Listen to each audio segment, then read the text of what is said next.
தமிழக வெற்றிக் கழகத்தின் முதல் அரசியல் மாநாடு நடத்த அனுமதி கோரப்பட்ட விக்கிரவாண்டி வீசாலை பகுதி தேசிய நெடுஞ்சாலைக்கு 300 மீட்டருக்கு அருகிலேயே அமைந்துள்ளதால் மாநாட்டிற்கு அனுமதி வழங்குவதில் சிக்கல் ஏற்பட்டுள்ளது.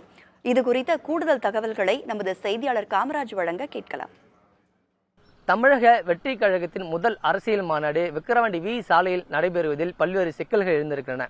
தமிழக வெற்றிக் கழகத்தை தொடங்கியிருக்கக்கூடிய நடிகர் விஜயனுடைய முதல் அரசியல் மாநாடு விக்கிரவாண்டி அருகே இருக்கக்கூடிய வி சாலையில் வருகின்ற 23ஆம் தேதி நடைபெறுவதற்கு அனுமதி கோரி விழுப்புரம் ஆட்சியர் அலுவலகம் மற்றும் எஸ்பி அலுவலகத்தில் மனுக்கள் கொடுக்கப்பட்டிருக்கிறது.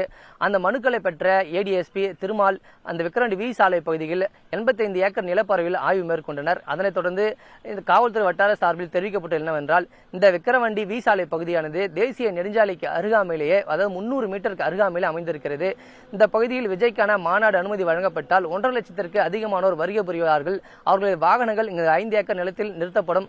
ஒரே நேரத்தில் இந்த வாகனங்கள் புறப்பட்டால் விழுப்புரம் சென்னை தேசிய நெடுஞ்சாலையில் மட்டுமே ஏகப்பட்ட போக்குவரத்து நெரிசல் ஏற்படும். ஏற்கனவே விக்கிரவாண்டி சுங்கச்சாவடியில் விடுமுறை நாட்களில் வாகனங்கள் கடக்கும் போதே போக்குவரத்து நெரிசல் ஏற்படும்.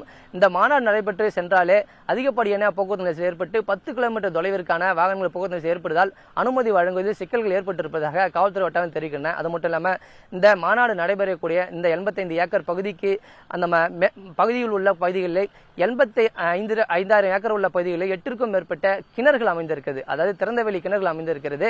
இந்த கிணறுகள் மூடிய நிலையில் பயன்படுத்தினால் மட்டுமே எந்த விபத்தில் ஏற்படாமல் பயன்படுத்தலாம். ஏற்கனவே உளுந்தூர்பேட்டையில் இருக்கக்கூடிய எரஞ்சி என்ற பகுதியில் தேசிய நெடுஞ்சாலைக்கு அருகாமையிலேயே விஜயகாந்த் மாநாடு நடத்திய போது இதே போன்றுதான் போக்குவரத்து நெரிசலானது ஏற்பட்டது. அதனால் இந்த பகுதியிலும் போக்குவரத்து ஏற்பட்டு போக்குவரத்து பயணிகள் மட்டுமில்லாமல் வாகன ஓட்டிகளும் பாதிப்பு ஏற்படும் என்பதால் இங்கு அனுமதி வழங்குவது என்பது ஒரு சிக்கலில் எழுந்திருப்பதாகவும் கேள்விக்குறியாகவும் இருப்பதாக காவல்துறை வட்டாரங்கள் தெரிவிக்கின்றன. ஒளிப்பதிவாளர் சீமானுடன் செய்தியாளர் காமராஜ்.